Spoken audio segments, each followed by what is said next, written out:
This is School A. It has 1,798 students and 64 teachers.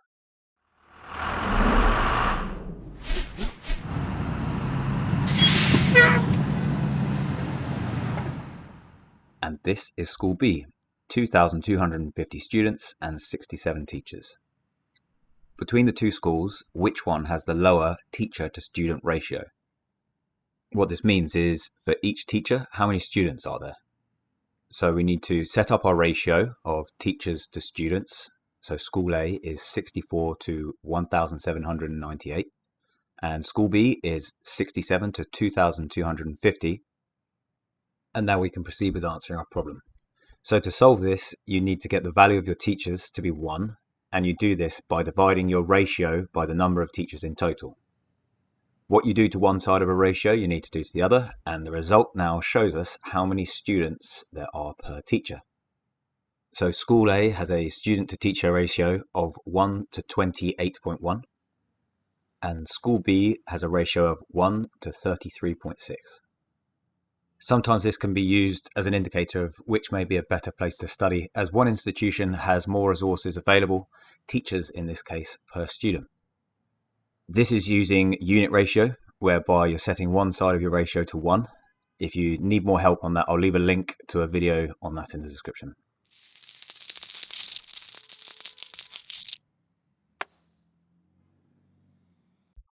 We can use ratio to convert between different currencies. For example, if £1 is equal to $1.38, we can use this ratio 1 to 1.38 to convert between the two. What is £300 in dollars? Our ratio is 1 to 1.38, so now if we make our left side equal to 300 and do the same to the right side, we can find the value of £300 in dollars, which is $414.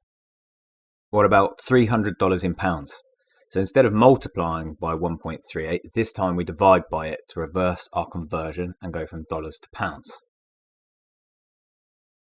When you watch this, the exchange rate between pounds and dollars will probably be different, as exchange rates change all the time. That doesn't really matter. As long as you understand the method, that's all that really counts.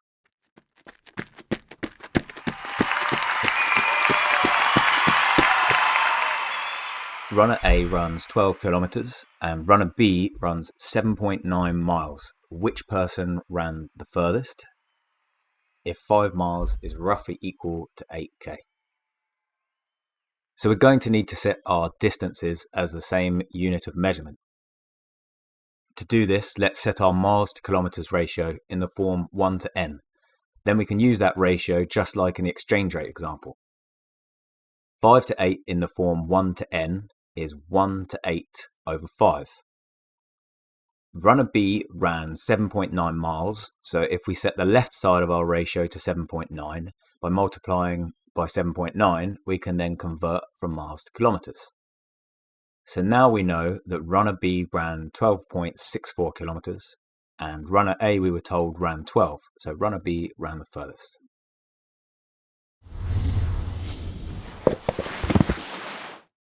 If you were paid £100 for 9 hours work as a painter, how much would you have been paid for 6? Well, if we divide our total pay by the number of hours we have worked, then we have the value of our hourly rate. So 100 divided by 9. So we were paid £11.11 per hour. And now, if we multiply this by 6, we can find out how much 6 hours of work would have paid. What if you are given a question where people are splitting their wages? So Joe and Tasha earn £140 in total. They split their wages in the ratio 2 to 3.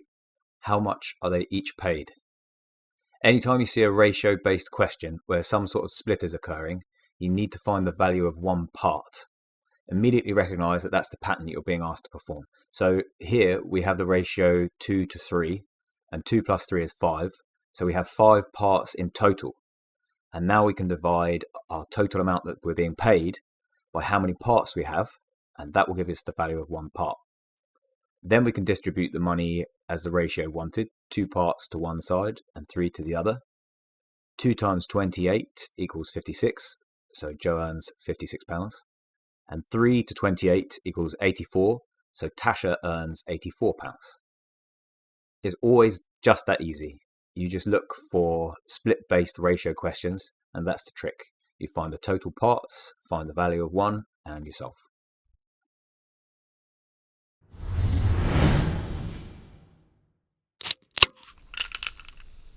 Sometimes in a supermarket, convenience items like drinks might be sold at fridges close to the entrance of the store.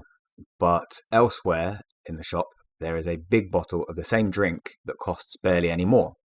In that case, their prices are not directly proportional. What I mean by that is you're paying more for one of the items, but getting less of it. You can check for proportionality, and we're going to be doing that in this question. So in this question, we have milliliters and liters. So like with the distance scenario with our runners, we need to convert to the same unit of measurement. There are 1000 milliliters in 1 liter, and we have one bottle that's 500 milliliters, and one that is 2 liters, or 2000 milliliters. 2000 divided by 500 is 4. So if we multiply the cost of our smaller bottle by 4, we can check to see if the prices are in direct proportion. £1.30 multiplied by 4 is 4.20. 4.20 is more than the cost of our larger bottle, so no, the smaller bottle is more expensive per milliliter, and these prices are not directly proportional. If they were, then the prices would be the same for the same quantities, regardless of scale.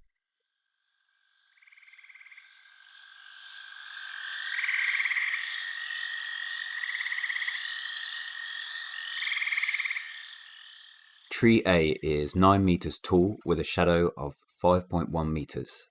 Tree B is 3 meters tall and their shadows are in direct proportion. What is the shadow length of tree B?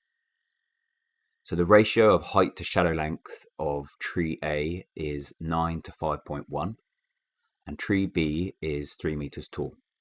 By making the left side of our first ratio equal 3 as it is in our second ratio, we can find the shadow length of tree B, again because they're directly proportional, so they scale equally, unlike the prices to quantities in our last example.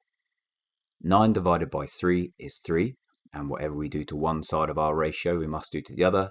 5.1 divided by 3 is 1.7, so the shadow length of tree B is 1.7 meters.